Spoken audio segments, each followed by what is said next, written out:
This is Facebook, and this is USC, the University of Southern California. Now, when you go anywhere, especially a college campus, everybody is talking about and using Facebook.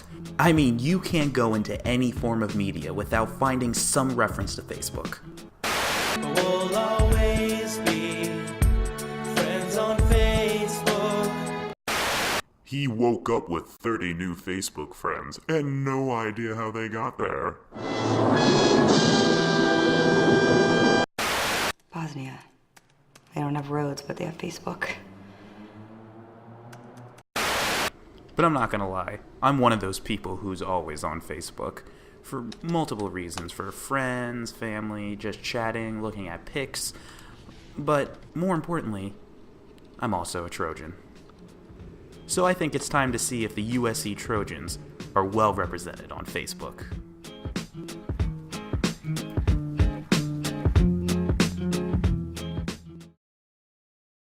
Okay, so to get started, I found two different USC pages, the official and the unofficial Facebook USC pages. We're going to talk about engagement. Here's a comparison of who visits each page. Obviously, more people visit the unofficial page because it comes up quicker than the official Facebook page. But then we get to likes. Everybody is liking on Facebook.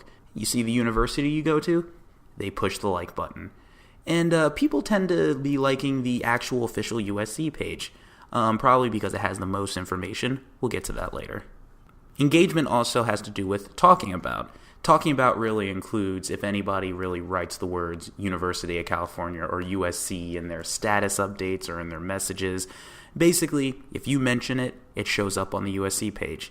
So when you talk about USC, it tends to show up on the official page. But if you closely look at the numbers, it's still a little bit less than people liking it.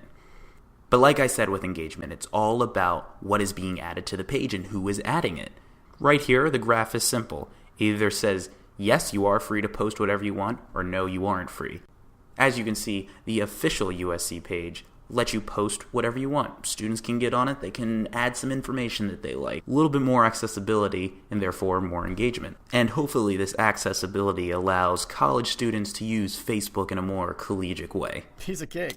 Whoa, dude, guess what? Hey, this paper's due in 10 hours, people. Sorry, but he has got to see what Ali freaking Vanderslice just posted on his Facebook wall. Look, can't you just tell us? No, dude, tell him what Ali said. Oh man, check it. LOL at your old school quote. But then again, maybe not. Anyway, we're going to move on to the next basic study in this Facebook branding analysis, and that is structure.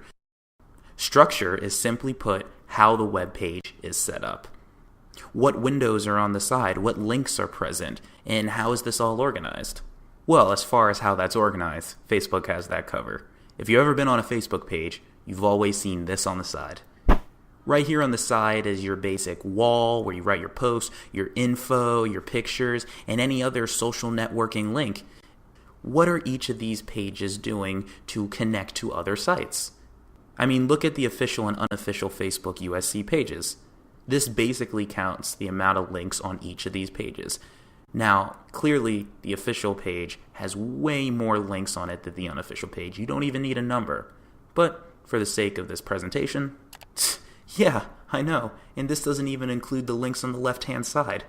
Let's look beyond the actual University of Southern California pages and see what other pages are going on inside the school.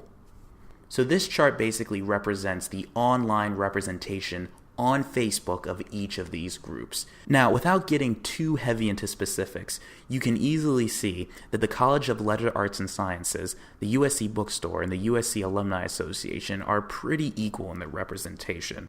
But the Facebook page for the athletic division is huge in representation. I mean, it's all about the football, right? And the new USC Phi Sigma Theta, it's a new page, so it's a little bit lower. Maybe it'll get there. And this chart shows the red stands for informative links or Facebook pages or basic facts that lead to either outside sources or other pages on Facebook. The blue stands for any link to a social networking site. And as you can see, the links to USC pages and basic facts are a little more abundant than the social networking sites. Wait a minute, hold on. This is the University of Southern California. we're talking about everything else. What about the academics? I mean, what about the School of Cinematic Arts or the Annenberg School for Communication? This is a school after all, so let's see the academics on Facebook. So I'm going to take Cinematic Arts, Communication, and Marshall Business School as an example. So let's look at the data that I found for all of these. The blue stands for likes and the green stand for visits. Now, here comes the shocking part, so I hope I have your attention. You have part of my attention. You have the minimum amount. Really? Interesting, because I think you would like to know that the red stands for talked about.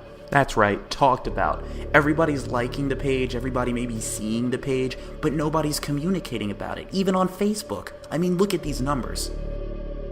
84, 68, 112. I mean, despite how big you may think these numbers are, look at the comparison. I mean, this basically means that even though people know of these schools, they're not getting the information about them out there. And this is really the amazing information that I found. And that actually concludes most of my data. Oh, don't worry. We still have the final part of the project, the analysis of all the data, which my live self will actually explain. So thank you for watching the video presentation of the USC Facebook branding project.